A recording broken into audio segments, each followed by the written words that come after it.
Amen. If you are ready, I would like to share, no?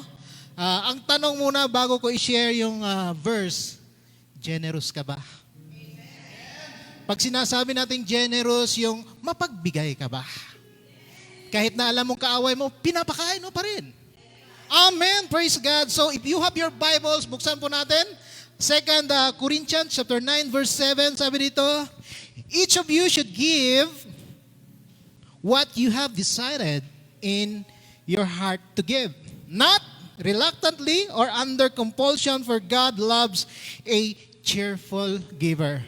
Magbigay daw tayo mga kapatid na naaayon sa ating puso, no? At na magbigay ng may pagmamahal at galak. For God loves a cheerful giver. Sa ating pagbibigay sa Panginoon, minsan ito yung sinasabi ko na feeling mo lang generous na tayo, no? Feeling mo lang generous na tayo sa ating pagbibigay. No? Kasi Lord, ayan ha, ang laki ng binigay ko. Sabi mo, ako yata may pinakamalaking binigay ngayong buwan. Ha? Grabe, ang yabang mo na, no? Pero habang tumatagal, if you read the Bible, mga kapatid, mapapahiya ka at masasabi mong maliit lang pala yung aking binigay. Amen. You know, because ang tunay na generosity, mga kapatid, meron siyang yung tinatawag nating batayan, no? Merong sukatan. Hindi lahat ng nagbibigay malaki at generous kasi sa tingin natin mukhang ang laki ng binigay niya, no? At meron din yung iba, ang liit, pero sabihin natin, ang liit lang naman yun, 1 real lang, isang kusing lang yung binigay niya. Di ba? Parang ganito yan, meron tayong example para maintindihan natin. Paano mo nalaman kung ang isang tao ay maagang dumating sa tagpuan? Kung ang usapan nyo ay alas 8. Di ba? May batayan. Pag dumating siya ng 7:30 sa tagpuan, ano ang ibig sabihin nun? Maaga ka. Pero pag sinasabi nating 8:30 ka nang dumating, ibig sabihin nun, late ka na. Ganon din sa ating pagbibigay. Masasabi natin, anong relasyon ng late at saka kuan? May batayan. Kung alas 8 ang usapan, alas 8. Amen. Ganon din sa pagbibigay natin sa Panginoon. When we talk about generosity, meron din tayong pamantayan o standard sa Panginoon when it comes to generosity in giving. Ang problema kasi pag sumusunod tayo sa ating pakiramdam dahil ito yung feeling mo lang. Yung feeling mo, generous ka. The Bible is sa Bible in giving, it's not just the amount, no? Pero diyan din yung ating heart. Diba? Kasi basahin ko ulit sa inyo, diba? Ang sabi doon sa 2 Corinthians chapter 9 verse 7, each of you should give what you have decided in your heart. Pero alalahanin natin, guard your heart. Yun yung sinasabi ko sa atin kagabi, no? Kasi ang puso ay mapanlin lang. Minsan nakala natin, she's the one.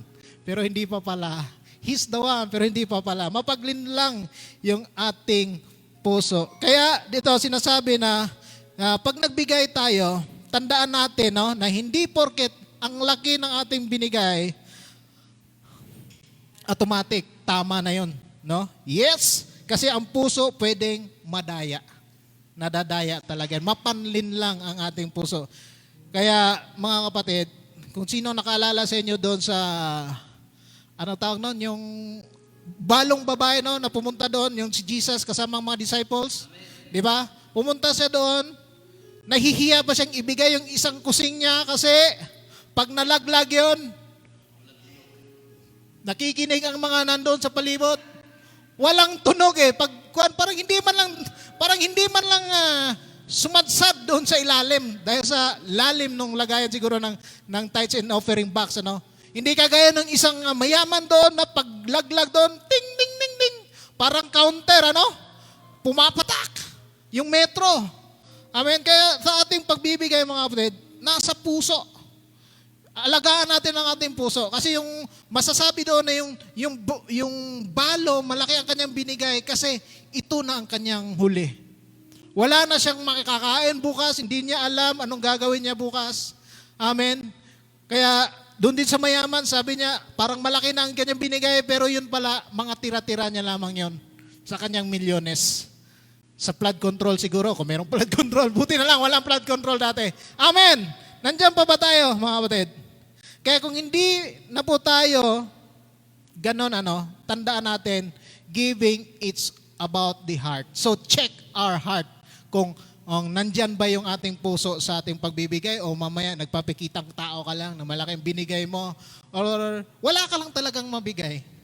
Kaya si Lord na po ang bahala sa ating mga puso. Amen? Kaya kung handa na po tayo, huwag natin patatagalin. Let's give our tithes and offering to the Lord. Amen.